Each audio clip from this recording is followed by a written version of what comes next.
Aaron, we just heard Trump, by my count, at least 3 times say he doesn't even know E. Jean Carroll and that her story is a lie.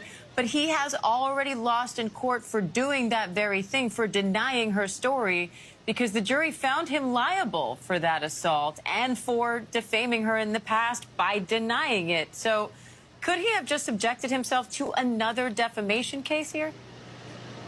I mean, it's certainly possible if E. Jean Carroll and her attorney were listening, Diane. The former president certainly came close to the line, if not went over it, and repeating the very defamation of E. Jean Carroll for which he was held liable and ordered to pay $5 million, and that he's now appealing.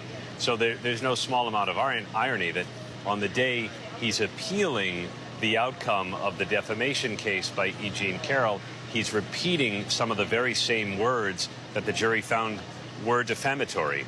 So it is a bit of a risk for him. We don't know whether E. Jean Carroll would pursue another case, but if she's listening in, I think her ears might perk up.